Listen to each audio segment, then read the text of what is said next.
So Joseph Campbell, who I'm a great fan of, a great mythologist, he said that what is wrong with the world is that we've lost the sacredness of it. We've lost our myth. Society and our children have lost their myth. And the myth is what carries the soul and the energy of the people and a culture. And technology has come to replace it, and somehow we haven't yet created a new myth. We are in between places. And when we lost the sacredness and the myth of the purpose of why we're living, the purpose of our existence, the myth of being who you are, we've stopped seeing then each other as sacred as well. So in that moment, it was, for me, that was the real moment of being desolated from the paradise, from paradise. The moment where I, as a human being, look at you and see an enemy, see somebody from a different culture, somebody from a different race, somebody from a different religion, or a different background. Now, in that moment, I've lost my connection with the divine. Because in that moment, that means that if for any reason I decide to get angry at you, I am giving myself permission to do whatever I want. And if I decide to go to war or kill you, or abuse you, or beat you, or whatever, well, I just go and do it. Because I don't see anything in you but a human being with a lot of inconveniences to me. We stop seeing each other as thou, as sacred. We stop bowing at each other. Now, I do have to maybe say that Judeo-Christian tradition has a lot to do with that as well. Because in the name of God, holy wars were fought and a lot of people was killed. Because as we said, we're not entitled to see each other and look at each other as God. We lost that sacredness. We are made believe that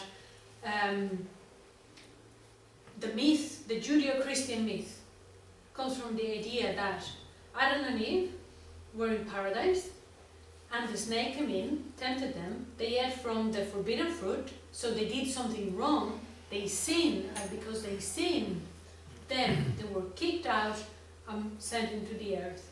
And from there we come, and the moment you're born in with the original stain of our fathers, Adam and Eve. Now, that myth, that's how we are born in Western society.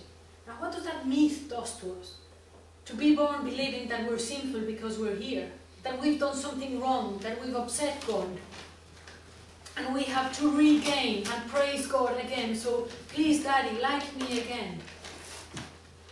Now, look for an instant to the myth of the Eastern philosophies. Buddhism, Hinduism. When you look at it, the yogic traditions,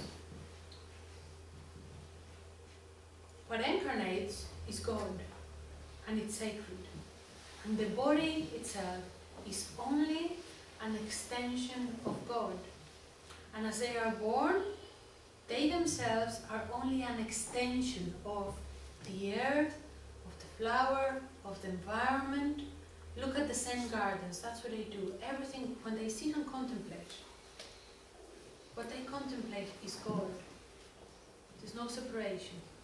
There's no God here or God there. Just everything is an extension of God. Now that's a very different myth to be born with. So now we're in moments of choice. Now it's time to learn what is out there. What are the other possibilities and which one we want for the future. In the same way, you know, people in the Amazon would see the tree and would see a tree and would see a wise old man and would respect the tree. And a kid from probably New York or Dublin 4 would probably see a tree and say, oh, that'll do a very good chair.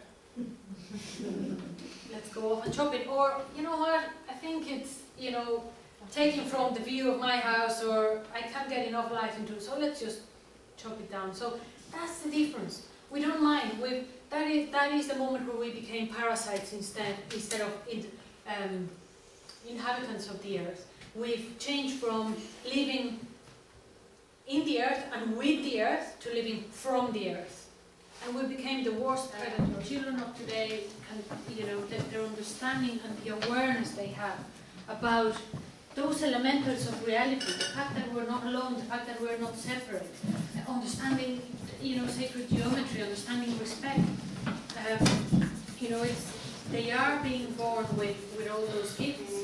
And this is one of the aspects that's vital for us as adults, is to mind those children. And the prophecies, there's a whole part in the prophecies that talks about the new children coming and how they are going to be like and how they are going to perceive the world, and the need for those children for support.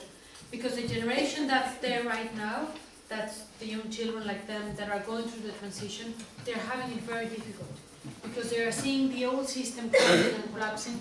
They still have to be part of that system, but they no longer belong to it. They belong to the new era. They belong to a new way of living, a new community, a new understanding. And it is vital that we can provide a space wherever we do it.